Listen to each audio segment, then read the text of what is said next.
Ya que tengo esta dinámica del error en lazo cerrado, ¿están de acuerdo que lo que deseo es que el error tienda a cero? ¿Para qué? Para que mi salida plana se iguale con la salida plana deseada. Para esto, pues yo puedo obtener el polinomio característico de esta ecuación, ¿sí? Que quedaría de esta forma, ¿ok? ¿Sí? Y entonces, para que se logre que el error tienda a cero conforme el tiempo avanza, igualo este polinomio a un polinomio deseado que de antemano yo sé que es estable, ¿no? Yo sé que no va a haber error con esto y que el error va a tender a cero. Donde pues obviamente A, sí y omega sub n van a ser constantes positivas, ¿no? Para garantizar la estabilidad. Entonces, de este término, de este polinomio, pues igualado a este, podemos encontrar los valores constantes gamma sub 2, gamma sub 1 y gamma sub 0. ¿Sí? Y pues con esto, ya así en términos muy generales, pues llegamos a reescribir el control, ¿sí?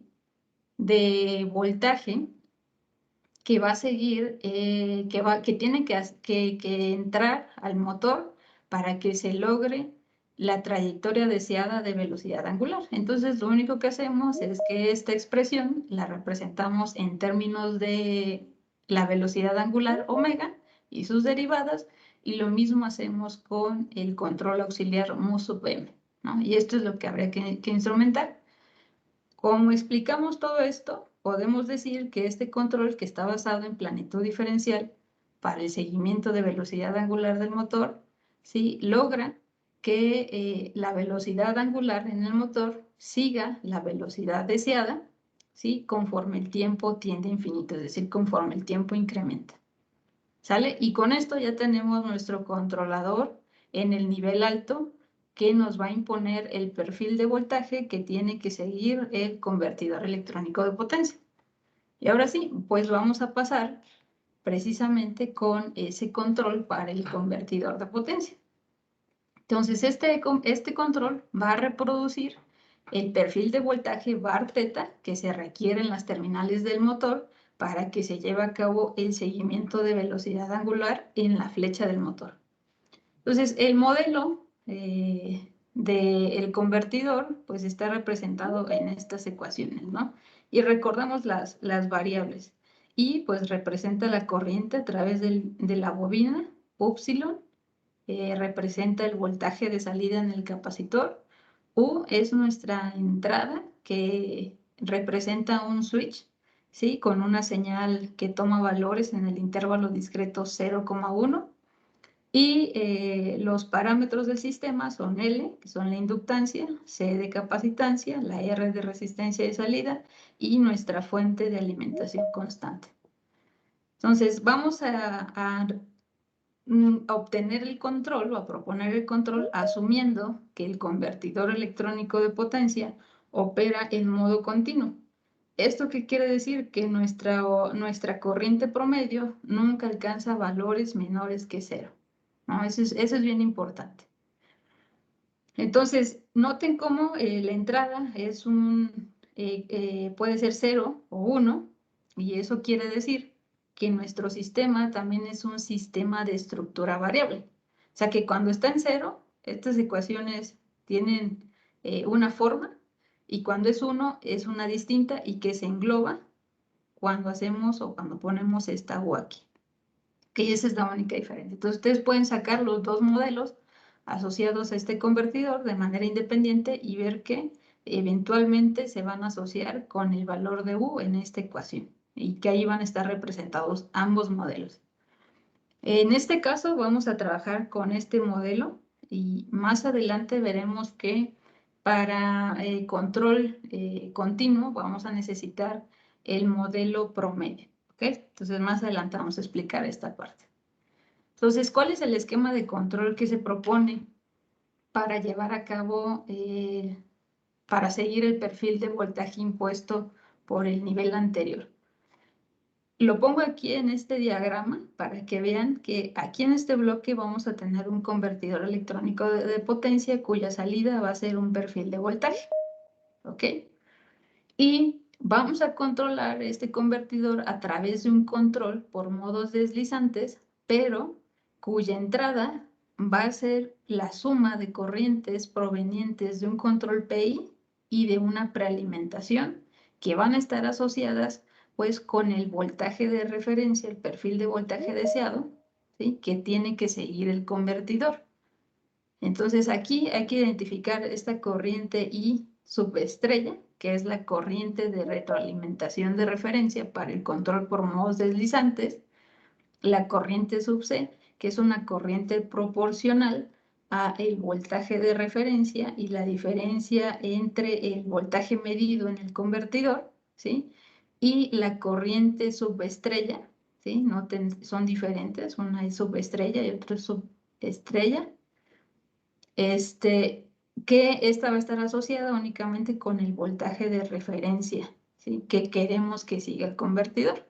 Y pues aquí nuestro error, ¿sí?, de voltaje va a ser el voltaje deseado menos el voltaje que estamos midiendo en el convertidor.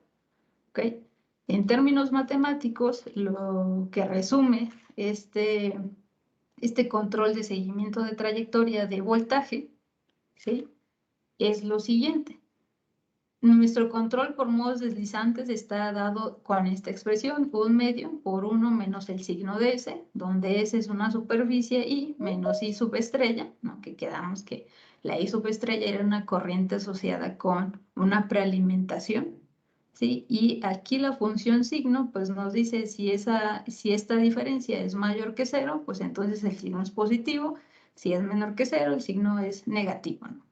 Y pues la corriente subestrella es igual a la corriente estrella más la corriente proveniente del control PI. Y pues aquí están los términos, ¿no? I estrella obedece al modelo de referencia e I sub C obedece al control PI. Y pues nuestro error aquí para implementar el PI pues es la diferencia de los voltajes que ya habíamos comentado, ¿no? Y esto resume lo que vimos en el diagrama anterior. Esto además obviamente tiene una prueba de estabilidad que para no abrumarlos con tantas matemáticas pues no la trajimos aquí, pero más adelante veremos el artículo donde pueden consultar la información completa para demostrar la estabilidad y el funcionamiento de este controlador, ¿no? Ahora sí, para integrar los dos controladores que hemos visto, pues aquí tenemos un diagrama a bloques donde el rectángulo punteado, ahí en ese rectángulo está el control en cascada que corresponde al nivel bajo en la estructura jerárquica para obtener un voltaje deseado a la salida del convertidor, y en el lazo externo está el nivel alto que corresponde a un control por planitud diferencial para lograr la velocidad angular deseada y por lo tanto el seguimiento de trayectoria de esta velocidad. Y en este caso la integración pues sucede casi de manera directa, ¿no? El perfil de voltaje, ¿sí?, deseado para el convertidor pues es el perfil de voltaje que debe ser impuesto por este control de planitud diferencial, ¿no? Entonces así se hace la interconexión de los controladores para llevar a cabo un control jerárquico del sistema electrónico de potencia, convertidor electrónico reductor con motor de corriente directa, ¿sí? Entonces, la implementación de este prototipo con los controles descritos, pues se hizo de la siguiente manera. Utilizamos una tarjeta DS1104 de 10 pays para instrumentar los controladores, ¿sí? Y en el prototipo utilizamos una fuente de alimentación fija conectada a un transistor CMOS NT2984, a un diodo de potencia MUR 840, una bobina que se construyó en laboratorio, es decir, se hizo aquí en México, se compraron todos los materiales, se hicieron, y un capacitor que se compró, ¿sí?, con valor comercial, y una resistencia también comercial de ambos de potencia. Entonces, pues las variables fueron medidas utilizando una punta de corriente para medir la corriente que fluye por el inductor del convertidor, ¿sí? De Tektronix A622, y para medir el voltaje en la resistencia o en el capacitor se utilizó una punta de voltaje diferencial, también Tektronix P5200. Como motor utilizamos un motor GNM 5400E, aquí hay un error, es 5400, y un encoder incremental E6B2 CWZ6 de onda. Entonces, así medimos las variables, y para aislar nuestra tarjeta de S1104 para evitar corrientes en contraflujo o algo que pudiera dañar la tarjeta, utilizamos un optoaislador NT3087, ¿sí? Que internamente tiene una compuerta NAND, y bueno, por lo tanto aquí nuestra entrada de control debe ser el complemento de lo que queremos acá, ¿no? Para que salga adecuadamente. Dentro de la tarjeta de S1104, pues está instrumentado el controlador, ¿no? Y para eso utilizamos una computadora con el software Control Desk para poder visualizar las variables, ¿no? Y para programar el controlador utilizamos MATLAB Simulink, que es un programa que está basado en bloques, ¿no? O sea, programamos a través de bloques.